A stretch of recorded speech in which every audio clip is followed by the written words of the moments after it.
Okay, so this is part one of four of the photos that I took in Japan in the early 2000s. I lived in Shimada City and Shizuoka City, both in Shizuoka Prefecture. And these two first photos were taken in Shizuoka City, and I think it's called Senpu Castle, and it's somewhere that we went to see a couple times. And so these first few photos are from an SLR, a film SLR that I took, but I also owned a couple Nikons back then. One was for infrared primarily, and then the other one was my first real digital camera. So this is some sort of temple that was over in Shizuoka, I think. And there's some sort of offering of drink, or I think it was drinking water. This was at a little festival. You'd pay the guy, put some money in, and his tent would open up and he'd play you a tune, whatever button you pushed. Same festival, this guy was entertaining. We were sitting in a coffee shop. We went up high. This is my favorite photo that I took in Japan. It was Mount Fuji, obviously, and I would drive up to the top of a mountain or various mountains. Here's another one, for instance, in the morning or at night with my scooter and take photos of the landscape. And so here, for instance, is a green tea, and you can see urban sprawl basically as far as you can see, and ocean or hills were the only untouched spots. And so there's just a look at a temple into modern day kind of thing. This is outside my house. Right there, there's people walking, there's cars going by, and people are growing tons of rice. And those little sort of bricks that you see are like gray water for sinks or for laundry, but not sewage. This was at the same festival, and in the previous picture you saw girls with periscopes so they could see above the crowd. This is another example, a little farm right in the urban sprawl where some mama and papa or grandma and grandpa would grow a little crop for whatever reason to sell or to eat for the winter. And this is in another temple, and some artist was, I don't know, drawing either the fence or his car, one or the other. This is again up on another mountain. This is Iwata Jubilo. We went down to Hamamatsu to watch Iwata Jubilo play in the S League, or the J League, I guess it's called. And this was the view from my apartment. I lived in a teacher's complex or a government employee complex, so it was kind of old and sort of rainy and not modern, and there was cockroaches and spiders. And this is the view outside my house. It's another little plantation of rice. So they were everywhere. Wherever there was a little bit of land that grandparents owned in their house, then they would have rice fields or green tea. This is the grocery store right down from my house. This was neat. You can see the red is for hot and the blue is for cold, the little labels for coffee. So you could wake up in the morning and get a hot coffee out of a can in various flavors. Or if it was hot out, you could get a cold coffee in various flavors. They also had cigarette vending machines and alcohol vending machines for any type of alcohol. And so it was really weird, but kids just didn't buy it. They just didn't buy it from this. It was assumed that they would be honorable about it, and really they were. I never saw anybody underage buying anything that they shouldn't. So, like, okay, I saw a younger kid than 19 smoking, and I said, hey, where'd you get those cigarettes from? And he said, my mom gave them to me. He didn't go and buy them from the vending machines. This is the 100 yen store. It's basically a dollar store, and it's pre-dollar store fame in North America as far as I know. Like, here you have 2 for $3 or $3, whereas everything in that store was $1, 100 yen, everything. This was the train station in Shimada City, my first city that I lived in, which was a city of 80,000, so that would be considered small by Japanese standards. The second city that I lived in was called Shizuoka City, and it was about 550,000, and it was the capital city, so it was kind of, I found it big, but it was considered small. And so these are just the train station in Shimada City. And in the previous one, you could see an orb downtown, and that kind of glowed at night and made everybody happy and was a sort of a happy thing. So there, you'd put your ticket in, it would slide through this little machine, and it would come out the other end. And there was lots of kiosks that you could buy whatever you want before the train departure. There's a bunch of vending machines there. And the third one from the left had all the coffee and stuff, as far as I could see. There's my bike. It was like $1,000 bike. It was a Scott, and it was my pony for a while, and I had a car as well. This is a park that was along Oigawa. Gawa is river. There's the walkway around Oigawa. So Gawa means river, so it's Oi River. And there's some guy fishing in it. And believe it or not, during a typhoon, that entire area would flood. It would be all water. You can see the guy sitting on the right in this photo, and it would that would be overflowing with water right there during a typhoon. So it was amazing how much water would actually funnel through the country. And so Oigawa went all the way around Shimada, and they made a fitness trail, a paved fitness trail that went all the way around. So I used to go rollerblading and stuff, walking, biking, until I wiped out big time on my rollerblades after a typhoon. I'll talk about that in a bit.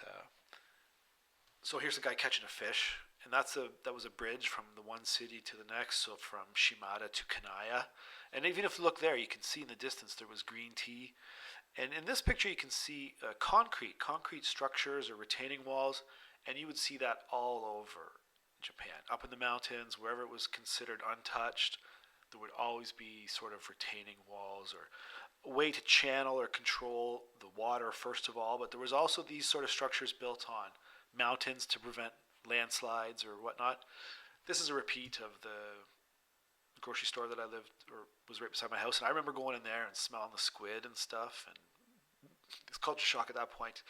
Um, that was my first night in Shimada after coming in from Tokyo. This was a CD rental place. So you'd go in and rent CDs downstairs or DVDs or video games. And actually, no, I'm sorry, they didn't have video game rental there. And upstairs there was like you could gamble or play arcades. Here's some arcades. This is where you can, there's an arm, there's a robotic arm that you can grab a toy.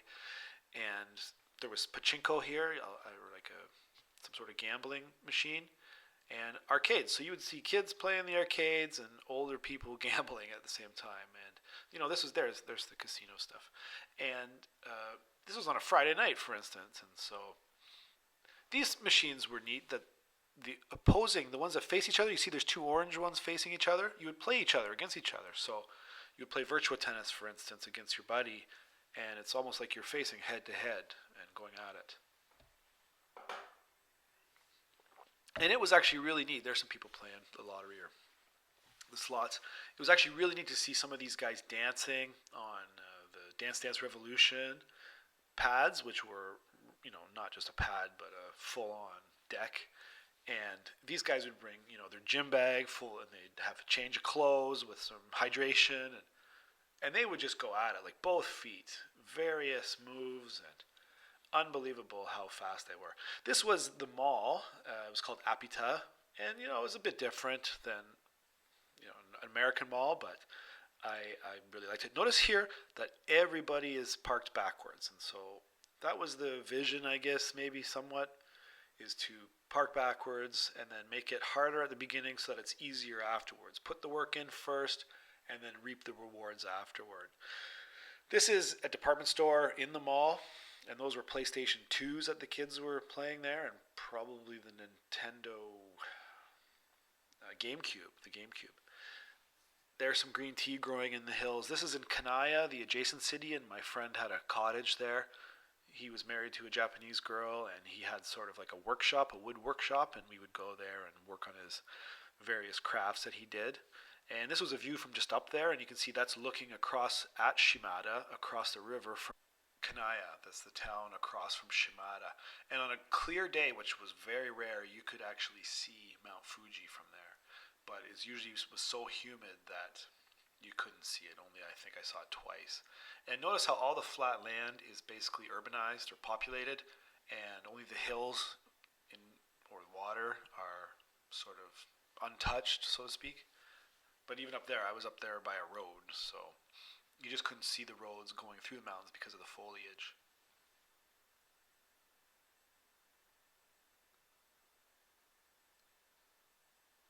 But it was very hazy. It was hard to see the sky and like clouds and stuff like this. There's my car. It was like a 440cc or whatever a K car is.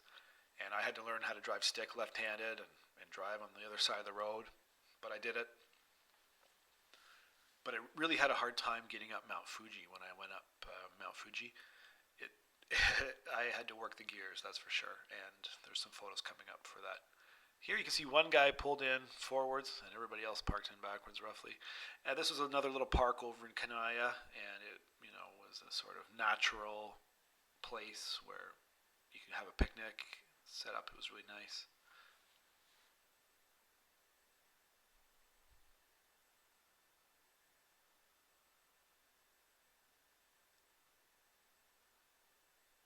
So in all these photos, you can see that I don't have anybody's face recognizable. I deleted all the ones that you could maybe recognize somebody. So I hope that's okay. What I did here, I hope nobody is offended or recognizes themselves. If they do, I apologize. It was not my intent. Here's a structure, a dam to control the water, way back in the bush. So this is the view from my classroom in my high school, and this is just various views out the various windows, the various rooms that I would go to. And because it's a good vantage point, it was one of the bigger buildings of the town or the city, I could easily go up there. That's a view from my house and from my apartment. And that's my teacher room, the staff room, and all staff hung out together, and they had different office desks. Mine's just right in the forefront there, and everyone sat in the same room. At the far right was the vice principal, and students were allowed to come in and sit and talk with teachers, and it's very different from my experience in North America, where everybody was welcome and it was sort of a communal learning environment. So this is the high school, and you can see how big it is. There's two full wings there, two full buildings. The trees are all well maintained. There's gardens. There was fish. All the classrooms. That's a observatory at the top, but it was no longer working. I guess maybe it worked, but nobody used it. Anyways, it was sort of off limits, so nobody ever used it. Anyways, only one custodian for the entire building. One custodian. He was always happy, and he'd be fixing the kids' bikes. He had free time. He'd be pruning trees, feeding fish, and he sort of seemed relaxed, like he wasn't overworked or mad. And the reason for that is because the last 15 or 20 minutes of every day in the classroom, students would go and the homerooms would clean. Each homeroom would have an assignment, and they would clean. So some kids would go clean the toilets, and some would go sweep the halls, and others would do various things. My homeroom usually did flowers outside, like weeding the gardens, because that's something where I don't have to give a lot of instructions to kids, and it's easy to do. So just weed and water the flowers. This was the field. You can see it's all sort of dirt. And this is prime real estate. This is, in the heart of Shimada, and you didn't see any area nearly this big. It's worth a lot of money as far as real estate is concerned. But everybody was so proud of the school, and I would say I'm a teacher at Shimada High School, and they were like, "Oh, I went there," and really just sort of a communal environment. And I think they were probably happy to pay for such a big. I wonder what the tax bill is, anyways, to the city that these guys have to pay, if they pay at all.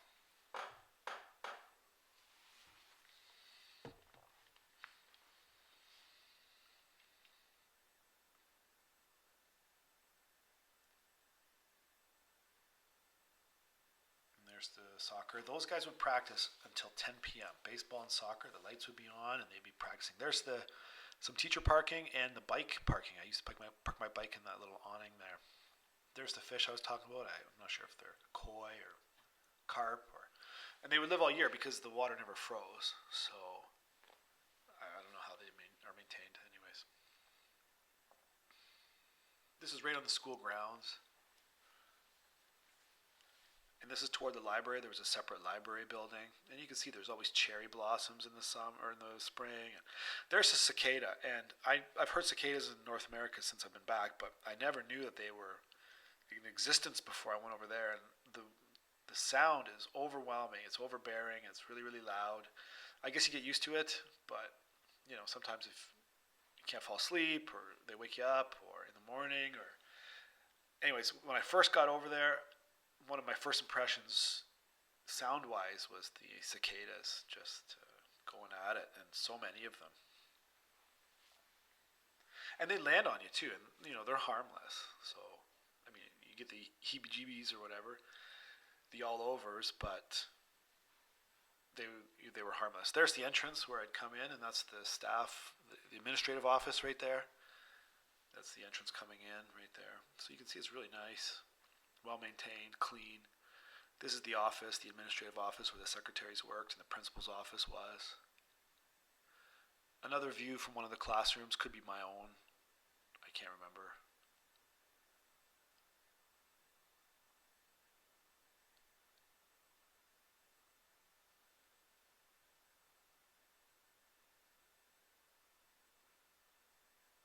There's the bridge over to Kanaya through Oigawa, so you can see it's quite long.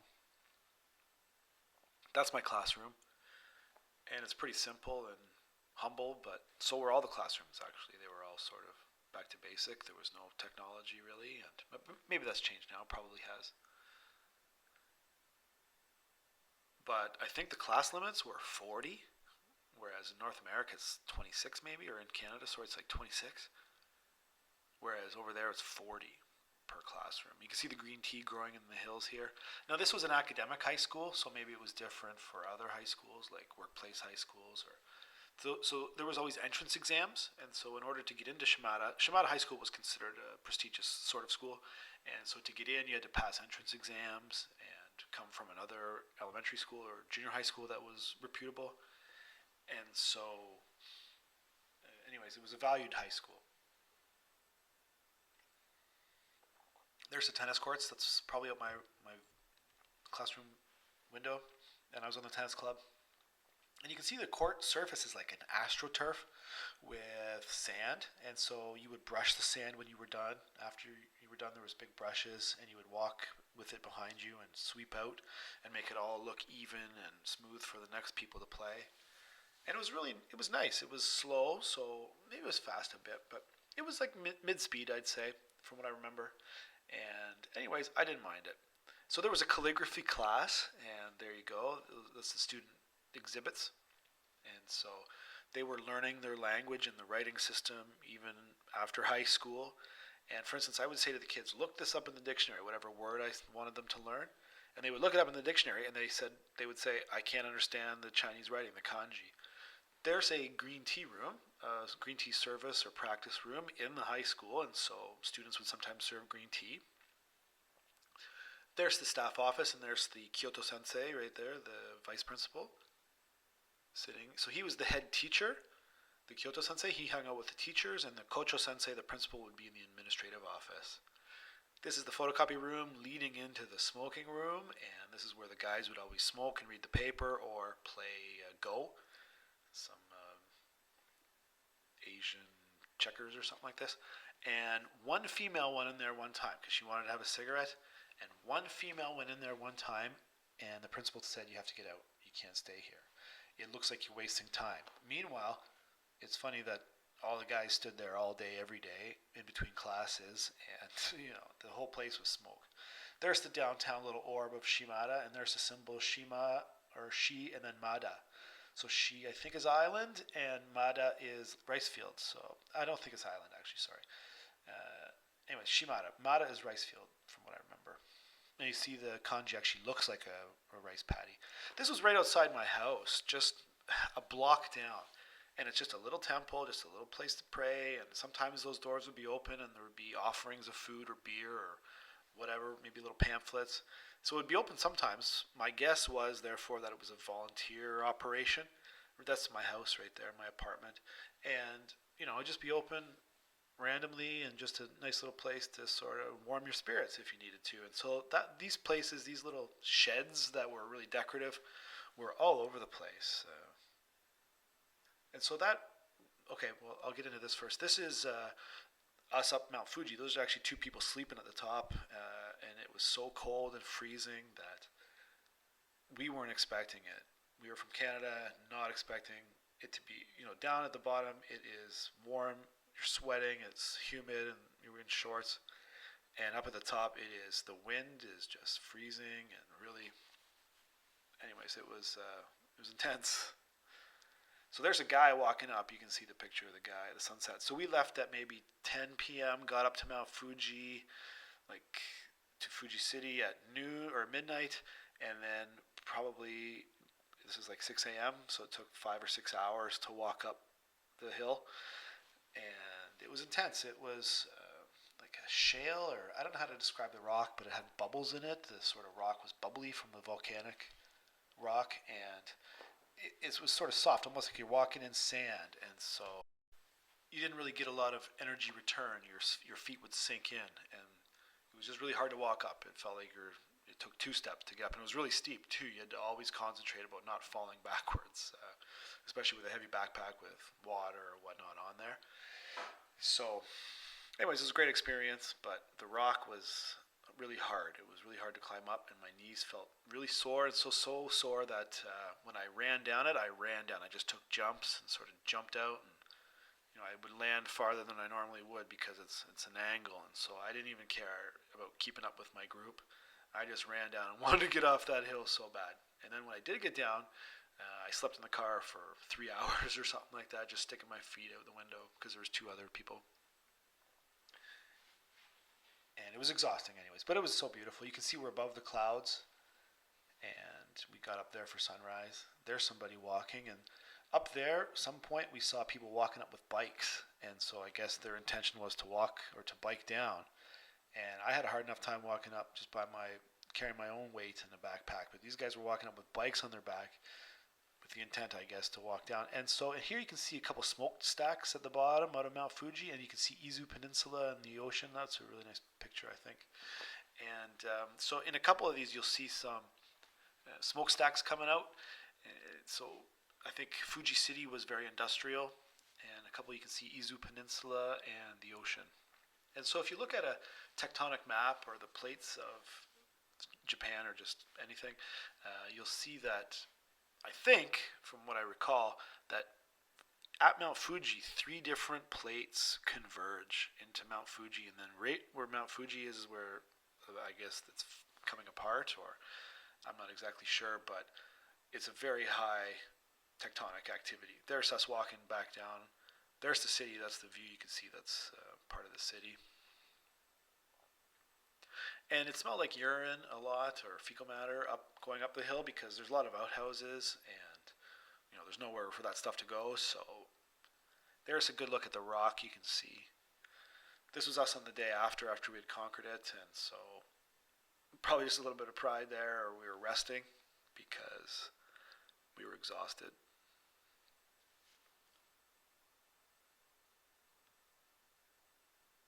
And I think we went on one of you see there's no snow at the top, and normally classic photos of Japan have the snow on the top, and so we were there I think the last day or the second last day that you could go up, because after that snow started to develop, and that was I think September 1st. So I think we probably went up August 30th, August 31st maybe, the last day. So after that you weren't allowed to go up.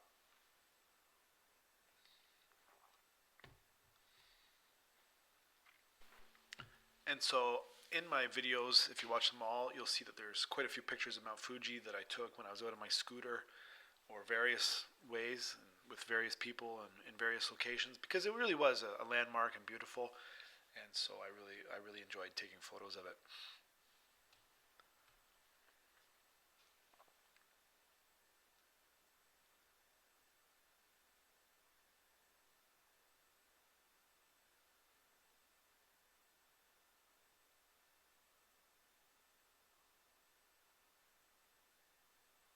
This was a famous hairdresser. She said she was famous, and I taught her English in the evening, so my wife went there, my girlfriend went there, and here I am just resting in the car waiting for her to. This was just a little park that we went to with my buddies and their kids, just to feed the ducks or run around and have a picnic. Just a nice little spot. And so you can see the sky is gray. It was always hazy over there. In Shizuoka and Shimada, because of mountain effect coming over from the Sea of Japan on the other side of the mountains. So we lived on the Pacific side, the eastern side.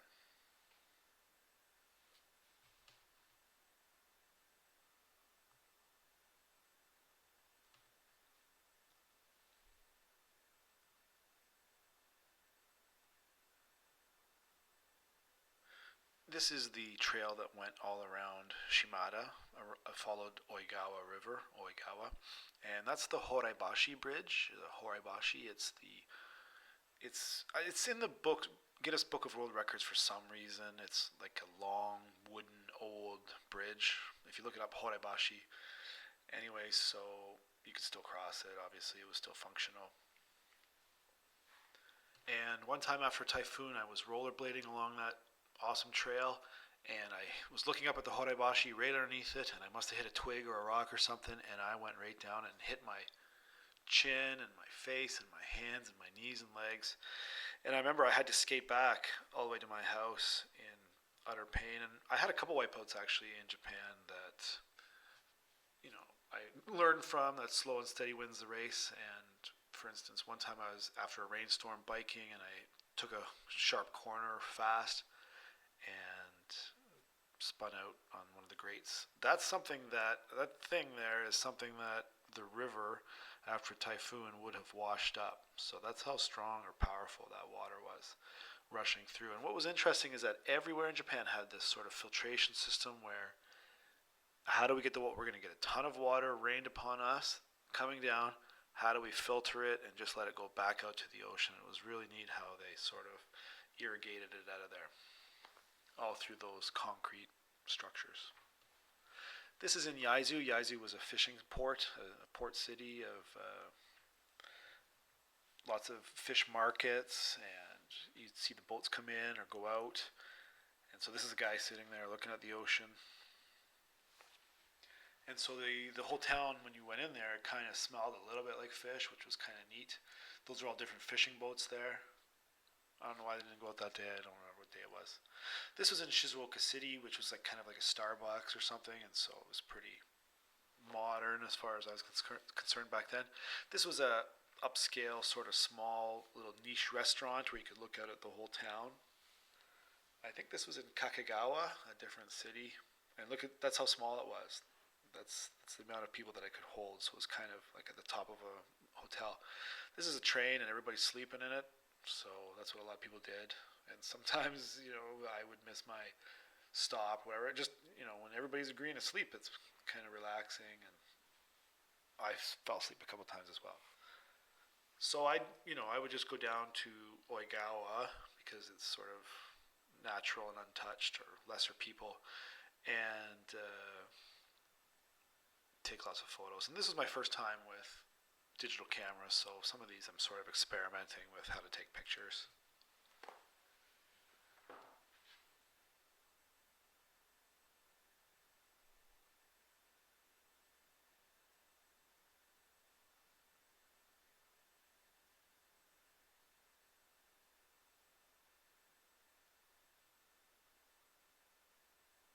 And so you can see in this section, for instance, it's wider than in other sections, so the entire thing would fill up anyways after a typhoon.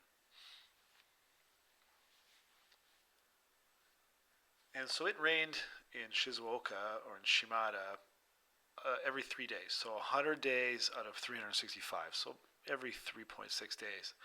And so I remember they don't just come every 3.6 days. They come 1 week or 2 weeks at a time.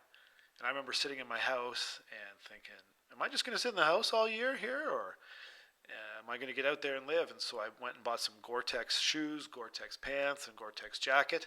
And I remember I would purposely, when it was pouring down rain, I would go out for a walk and enjoy it and think how protected I am. So even now, I sort of like the rain and enjoy walking in it, and I don't run for cover. This was a sort of athletic day, sort of intramural sport day, where the entire school would participate in athletic and fun activities. There's the principal with his suit still on, but with sport pants and sneakers, but still honorable and bowing to the kids. And this is a stretch that everybody did. I think the entire population of Japan, from 80 years old all the way to kids like this, to little kids, learn this sort of 2 or 2.5 minute routine for stretching. And I think that came into development after World War II or during World War II, where the government thought that if everybody could do this routine, that they would be more fit and more able to defend the homeland. And so it's really neat to see everybody do it at once, or you could see it on TV sometimes, or everybody knew it. And I wonder if they still do that over there. But I thought it was really neat that everyone could relate to being physically fit, and the grandparents could teach kids, and stuff like this. So there was also a teacher race. We did a teacher rally like this. But some of these events, they would drink pop, for instance. I think there's a tug of war. Oh, there it is. There's a tug of war. Just sort of fun activities. These kids were not allowed to have jobs, and so kids were still like kids over there. There was no sort of social emotional needs, or I mean there were, but it was just sort of less, it seemed. They were just there to have fun and learn. And let's not complicate things. Let's enjoy your childhood. And it was really more refreshing and innocent. I don't know how to describe it, but it was like the teachers were there to put on a good time for the kids, not to sort of stress them out. Or, I mean, that was a part of it too, but at least on this day, it was sort of communal. Everybody's cheering on each other. You see the yellow team would be cheering on the blue team. It was just really refreshing to see a communal environment. Even though they're competitive here, where blue is going against yellow or whatever, then they're all still classmates at the end of the day. And so there was a big pride about Shimada High School and just in school in general and childhood. And so, like I said earlier, somebody would say, "Oh, I went to Shimada High School," and it was the teacher's job to give great memories to the school or to the students and sort of send them off on their way with an excellent experience in childhood. This was a virtual batting cage, and they probably exist nowadays, but back in the early 2000s, I thought it was quite remarkable. You would have a pitcher from whatever team, you could pick different teams, and it would animate a video clip of him winding up and throwing the ball, and then as he released the ball would come out of the chute. You can see there, for instance, the pitcher's in the final position, and my girlfriend has swung it already. There's another guy where the pitcher is pitching and the ball is coming. You can see the orange ball coming. And he must have missed it. This was in Yaizu again. It was a fish festival, or some sort of festival, but because it was a fishing port, they had these fish on display. There's some hammerhead sharks. And I think the next one is an ocean sunfish, which I use as a teaching moment about how delicate they are and how it's amazing that they're still here. And so I use it that we are all jellyfish kind of thing. And you can't take my body and throw it against a brick wall at 50 kilometers an hour. We're just not built for that. And it's amazing that those guys have survived. And so that's where I got that sort of mentality from in my life. How we're all sort of very weak in jellyfish, and we need to take steps when we have red flag for safety to protect ourselves. So that's where that came from anyways. So this is another just up in Kanaya, a mountain that I would go up on in my car. I think that's looking at Shizuoka. And you could see Mount Fuji on rare days, but there was so much humidity that it was mostly hazy every day. So you could never really see a blue sky. I mean, some days, but very rarely. But when we went to Nagano, for instance, it was beautiful as far as that's concerned. This was a temple, and what's remarkable about this is the shingles. It's all grass or some sort of bale of hay, or I don't even know. It's all really thick, dense straw of some sort, and it's amazing that it stayed water resistant. You'll see it here in a minute, I think. There's a view of the underside of the rafters, for instance, which are all very intricate. Everything there's moss or trees growing out of the roof or the shingles, and you can see it's all tight bales of hay. And so I think the Shinto religion, to some degree, just chose beautiful spots to. Wherever there's a beautiful spot in nature, let's put up some sort of little thing to worship it. And so this one was obviously a really beautiful spot because there's a big temple. And so I think that's really neat that there's no sort of hard copy of what Shinto is. It's just respect nature, and wherever you see something beautiful, put something up to respect that.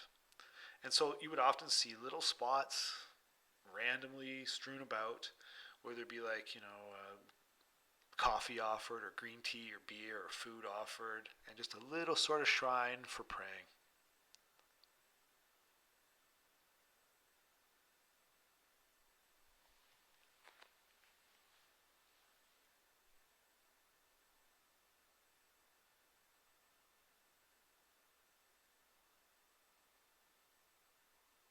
There's a map. I learned how to read hiragana and katakana, which I think are 54 symbols each. So read and write, so that'd be 108 symbols. And then when I started to learn kanji, the Chinese characters, I think just to read a newspaper, it said you had to learn 2,500, so 2,500 characters. And it's not just you write a symbol, it's all brush strokes and how to do it calligraphy. And so I just said, I can't do this. It's too much of a learning curve for my 1 or 2 years staying here. I ended up staying for 3, but I just said, so they intermix all three, hiragana, katakana, and kanji. And so I could read hiragana and katakana, but I couldn't read or write kanji. So I was kind of strained that way. Um, but any foreign word used katakana. So I could read any foreign word, like McDonald's would be makudonarudo. Makudonarudo. So you could read all those. Or kohi was coffee. So they would take their alphabet, which is like papi pupe po, mami mume mo, ta chi tsu te to, kaki kuke ko, lali lule lo, papi pupe po, stuff like this. And so they would take those kanji symbols and put them together to make foreign words like Coca-Cola or pizza, or hamburger, hamburger, something like this. And so, anyways, I could read any of those words easily. But any sort of native Japanese word that used hiragana, katakana, and kanji together, or just hiragana and kanji, I couldn't understand. Like all those symbols right there, for instance, I have no idea what they say.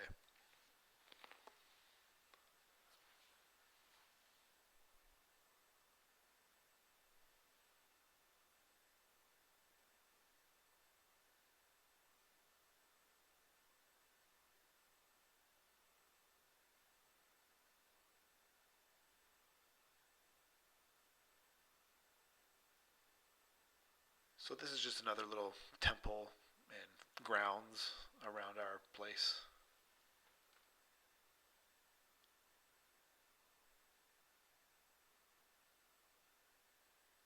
See, I can't really understand any of that. I could pick out the little symbols, but it wouldn't make any meaning. It wouldn't make any sense.